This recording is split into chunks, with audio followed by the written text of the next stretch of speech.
ಧಾರವಾಡ ಸರ್ಕಾರಿ ನೌಕರಿಯ ಕನಸುಗಳ ಹಿಮಾಲಯ ಪರ್ವತ. ಧಾರವಾಡಕ್ಕೆ ಓದೋಕೆ ಅಂತ ಬರೋರು ಯಾರೂ ಶ್ರೀಮಂತರ ಮಕ್ಕಳಲ್ಲ, ಬಹುತೇಕ ಮಧ್ಯಮ ಬಡವರ ಮಕ್ಕಳೇ. ನಮ್ಮೂರನ್ನು ಬಿಟ್ಟು ಬರುವಾಗ ನಮಗೆ ನಾವೇ ಚಾಲೆಂಜ್ ಮಾಡ್ಕೊಂಡು ಬಂದಿರ್ತೇವೆ.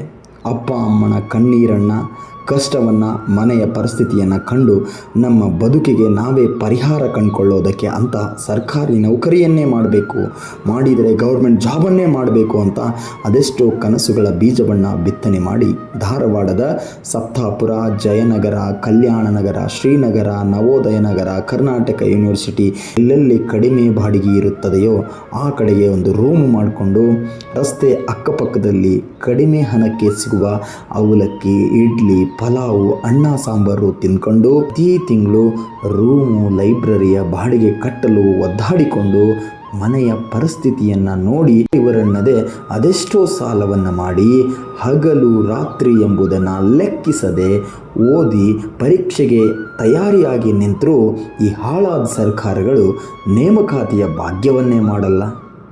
ವರ್ಷ ಕಳೆದ ಹಾಗೆ ವಯಸ್ಸುಗಳು ಕಳೆದು ಹೋಗುತ್ತವೆ.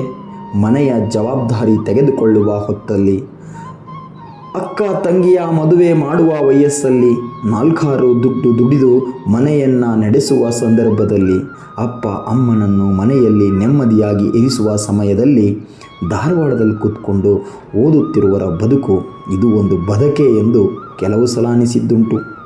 ಮಾಡಿದರೆ ಸರ್ಕಾರಿ ನೌಕರಿಯೇ ಮಾಡಬೇಕೆಂದು ಅವರಿವರಿಗೆ ಚಾಲೆಂಜ್ ಹಾಕಿರುವುದು ಒಂದೆಡೆಗಾದರೆ, ಸರ್ಕಾರದ ನಡೆಯನ್ನು ನೋಡಿ ಕನಸುಗಳು ಸತ್ತು ಹೋಗಿವೆ.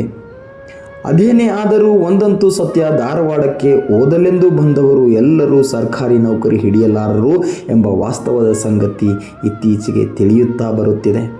ಧಾರವಾಡಕ್ಕೆ ಬರುವ 1000 ಜನರಲ್ಲಿ 10 ಜನಕ್ಕೆ ಮಾತ್ರ ಸರ್ಕಾರಿ ನೌಕರಿ ಸಿಗುವುದು ವಾಸ್ತವ. ಇನ್ನುಳಿದವರ ಪರಿಸ್ಥಿತಿ ಮತ್ತೆ ನಿರುದ್ಯೋಗಿ. ಬದುಕಿನ ಜಂಜಾಟವೇ ಹೀಗೆ. ಸರ್ಕಾರ ನೇಮಕಾತಿ ಮಾಡಿಲ್ಲ ಎಂದು ಹೇಳುವ ನಾವುಗಳು ನೇಮಕ ಮಾಡಿದರೇನಂತೆ ಎಲ್ಲರಿಗೂ ಉದ್ಯೋಗ ಸಿಗುವುದೇ? ಸರ್ಕಾರಿ ನೌಕರಿಯ ಹುದ್ದೆಗಳು ಬೆರಳೆಣಿಕೆಯಷ್ಟು. ಸರ್ಕಾರಿ ನೌಕರಿ ಸಿಗಲಿಲ್ಲ ಎಂದರೆ ಮುಂದೇನು ಎಂಬುದು ಪ್ರತಿಯೊಬ್ಬರಿಗೂ ಕಾಡುವ ಕನಸಿನ ಕೊನೆಯ ನಿಲ್ದಾಣ. ಬಂದ ದಾರಿಗೆ ಸುಂಕವಿಲ್ಲದಂತೆ ಪುನಃ ನಮ್ಮೂರ ದಾರಿ ಹಿಡಿಯಬೇಕು.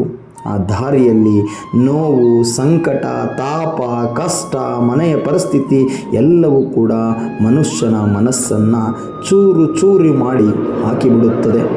ಮತ್ತೊಂದು ಕಡೆಗೆ ಕೇಳ್ತಾನೆ ಇರ್ತೀವಿ ಭ್ರಷ್ಟಾಚಾರ ಅಂತ. ಲಕ್ಷ ದುಡ್ಡು ಎನಿಸಿ ಸರ್ಕಾರಿ ನೌಕರಿ ಪಡೆಯುವ ಶ್ರೀಮಂತರ ಮಕ್ಕಳು ಒಂದು ಕಡೆಗೆ, ಇನ್ನೊಂದು ಕಡೆಗೆ ಓದ್ತೀವಿ ಅಂತ ಓದ್ದೆ ಮಾಡಬಾರ್ದು ಕೆಲಸ ಮಾಡೋರು ಒಂದು ಕಡೆಗೆ. ಹೀಗೆ ಎಲ್ಲದರ ವೈರುಧ್ಯಗಳ ಮಿಶ್ರಣ ಈ ಸ್ಪರ್ಧಾತ್ಮಕ ಜಗತ್ತು ಅಲ್ವೇ? ಇನ್ನೂ ಕೆಲವರು IAS ಪಾಸ್ ಮಾಡುವಷ್ಟು ದಮ್ ಇರುತ್ತೆ, ಆದರೆ ಅಷ್ಟು ಸಮಯ, ಅಷ್ಟು ಹಣ, ಅಷ್ಟು ಕೂತು ಓದುವಷ್ಟು ಪೇಷನ್ಸು ಅವ್ರ ಹತ್ರ ಇರೋದಿಲ್ಲ. ಅದೇನೇ ಆಗಲಿ, ಒಂದಂತೂ ಸತ್ಯ, ಧಾರವಾಡದಲ್ಲಿ ನೆಲೆ ನಿಂತು ಹೋಗಿರ್ತಕ್ಕಂಥ ಪ್ರತಿಯೊಬ್ಬನ ಬದುಕಲ್ಲೂ ಈ ಧಾರವಾಡ ಅನ್ನೋದು ಉತ್ತಮವಾದಂತಹ ಒಂದು ಸುಸಂದರ್ಭ. ಆತ ಎಲ್ಲಾದರೂ ಬದುಕನ್ನು ಕಟ್ಟಿಕೊಂಡು ಗೆಲ್ಲೋದಂತೂ ಯಾರು ಒಪ್ಪಿದರೂ ಒಪ್ಪದಿದ್ದರೂ ವಾಸ್ತವದ ನೈಜ ಪರಿಸ್ಥಿತಿ. ಹೌದಲ್ವಾ? ಇಂತೆ ನಿಮ್ಮ ಪ್ರೀತಿಯ ಗೌತಮ್.